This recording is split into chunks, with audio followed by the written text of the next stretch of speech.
안녕하세요. 신지영 변호사입니다. 네, 안녕하세요. 김현 변호사입니다. 네, 오늘은 좀 무거운 주제를 가져왔어요. 최근에 고 장제원 전 국회의원이 사망을 했습니다. 고인의 명복을 빕니다. 이 사건 관련해서 사실 많은 쟁점이 있어요. 네. 그래서 법리적인 쟁점 가지고 한번 얘기를 해보려고 이 주제를 가지고 왔는데, 이 사건의 흐름을 보면 이제 언론을 통해서 성범죄 피해자라고 이제 주장을 하면서 이제 고소를 했다라고 했고, 이제 전 의원님은 자기는 그런 범죄를 저지른 적이 없다 이제 완강히 부인을 했어요. 네. 그 이후 고소인께서 추가적인 증거들을 제출을 하고, 그 관련한 이제 보도들이 이제 계속 터졌고, 어느 날 갑자기 전 의원분께서 네. 사망했다라는 기사가 떠서 좀 충격이었습니다. 네, 저도 많이 깜짝 놀랐습니다. 사건 관련해서 전 의원분께서는 많은 걸 이제 다투려고 하셨을 것 같아요. 근데 언론을 통해서 이 사건과 관련한 내용들이 많이 보도가 됐었죠. 네, 보도가 많이 됐어요. 네. 그리고 피해자분께서도 많은 증거들을 제출하셨고, 그래서 실질적인 수사나 재판을 받기도 전에 모든 사건이 이제 종결이 됐죠. 이제 사망을 하게 되면 이제 공소권 없음 이렇게 종결이 되기 때문에 사건이 이제 종결이 됐습니다. 그래서 과연 이런 상황이 이제 옳은 것인지 그런 부분들은 이제 법적인 관점에서 네. 좀 이제 살펴보려고 하고 있어요. 네.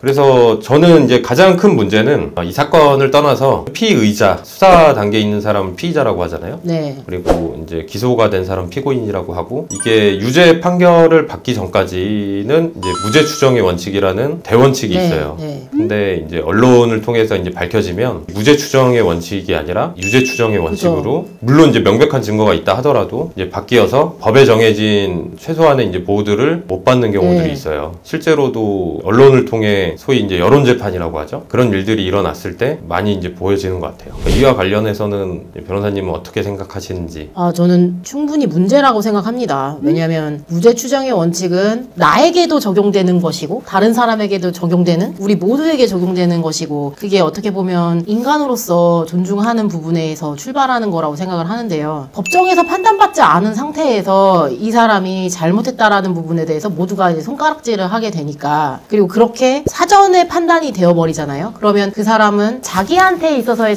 억울한 부분들을 충분히 소명하지 못한 채로 그렇게 다른 사람의 시각으로 만들어진 자신의 이미지를 이제 뒤집어 쓰게 되니까 그거는 너무나 억울한 부분이 생길 수 있다고 생각합니다. 그쵸. 우리나라는 법치주의잖아요. 네. 그리고 아무리 죄인이라도 절차에 따라서 죄를 밝히고 재판을 받는 절차들이 있어요. 그리고 또 수사를 받는 과정 중에 피의자가 사망을 한다면 그것들이 유죄를 밝혀주거나 혹은 뭐 무죄를 밝혀주거나 그런 건 아니잖아요. 아니죠. 네. 근데 여론이 한쪽 방향으로 너무 흘러가다 보면 결국 이제 당사자, 그러니까 피의자가 버티지 못하고 사망하는 경우도 발생을 한단 말이에요. 분명히 이거는 저는 부작용이라고 생각하거든요. 성범죄가 아니라 예를 들어서 뭐 뇌물 이런 부분이 문제되는 경우에, 특히 유력 인사, 뭐 이미지가 중요하신 뭐 연예인분들, 정치인분들은 이러한 공격에 대해서 견디지 못하시는 것 같다는 생각은 많이 들었어요. 그래서 이런 부분들은 충분히 이제 걸러져야 하는 부분이라고 생각해요. 왜냐면 사람의 생명이 가장 중요한 상황에서 이제 생명을 포기할 정도로 압박적인 상황에 놓인다면 이거는 그 사람 역시도 생명을 지킬 수 있게 구해줘야 되지 않나 하는 생각까지 들었습니다. 그래서 이거는 짚고 넘어가야 될 필요가 있겠다라는 생각은 좀 들었습니다. 그렇죠. 웬만한 상황에서는 여론을 통해, 그러니까 내 피해 사실이 밝혀졌을 때 가해자가 이제 사망이라는 수단을 선택을 하게 되면 피해자도 그 사실에 큰 충격을 받거든요. 그렇죠. 나는 죽이려는 의도는 없었으니까요. 그쵸. 저 사람이 죽길 바란 게 아니라 저 사람이 행동에 책임을 지길 바랬고 사과를 받기를 원하셨을 거라고 생각해요. 맞아요. 네. 그래서 여러 가지 방면에서 이제 가해자 측면도 그렇고 피해자 측면에서도 그렇고 부작용이 이제 발생을 하는데, 우리 법에는 또 피해자를 보호하는 제도들이 있잖아요. 네. 그런 절차들을 이제 충분히 활용하면 피해자도 보호받을 수 있고, 소위 말하는 이제 가해자도 법에 정해진 처벌을 정당하게 이제 받을 수 있잖아요. 그래서 피해자가 이제 보호받을 수 있는 절차들에 대해서 좀 설명을 해주실 수 있으신지. 일단은 고소했을 때 경찰에서 이미 가명으로 수사를 받을 수 있게 해주세요. 그러니까 인적사항을 공개하지 않을 것을 본인이 선택하실 수 있어요. 그래서 피해자분께서 선택을 하신다면 충분히 보호받으실 수 있는 부분이고,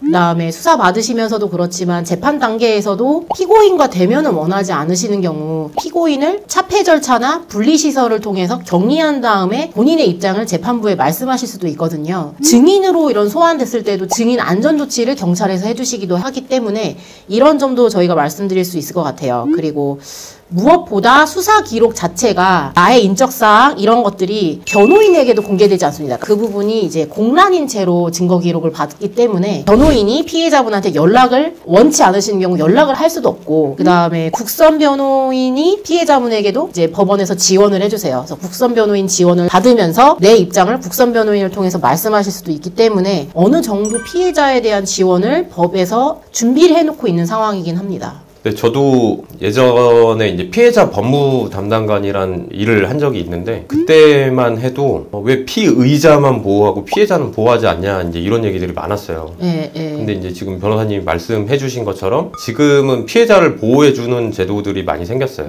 그래서 사실 피의자가 피해자에게 이제 보복을 하거나 뭐 회유를 하거나 그런 것들을 못하게 많은 이제 제도적인 장치들이 이제 마련이 돼서 피해자 분들도 조금은 좀 안심하고 자기 피해 사실을 국가기관에 신고를 할 수 있다, 이렇게 이해를 하면 되겠네요. 뭐 시작부터 끝까지, 그러니까 재판까지 좀 보호할 수 있는 제도들이 있으니까요. 그래서 실제로도 성범죄 관련해서 많이 특화된 뭐 해바라기 센터라든지, 또 이제 범죄 피해자 좀 전반적으로 스마일 센터라든지 피해자분들을 지원하는 제도들이 상당히 많거든요. 그래서 그런 부분들을 좀 이용을 해서 혹시 본인이 어떤 피해를 봤다면 피해 사실을 신고를 하고 꼭 거기에 이제 가해자가 인정당한 처벌을 받을 수 있고 또 피해 회복도 받을 수 있도록 도움이 됐으면 좋겠네요.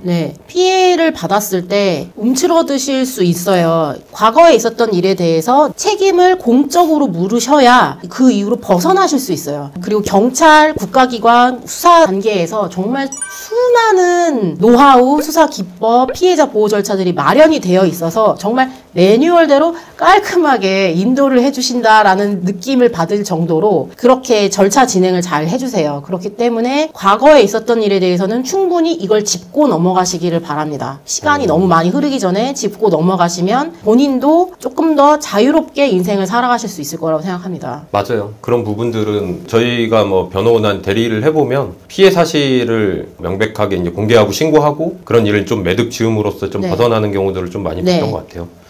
아무튼 뭐 이렇게 사망으로 마무리가 되어서 참 마음이 참 무겁고, 어쨌거나 이런 큰 사건이 있어서 저희가 이제 법리적인 쟁점에 대해서 좀 이야기를 좀 나눠봤는데 잘 마무리되었으면 좋겠습니다. 여러 가지 의미에서.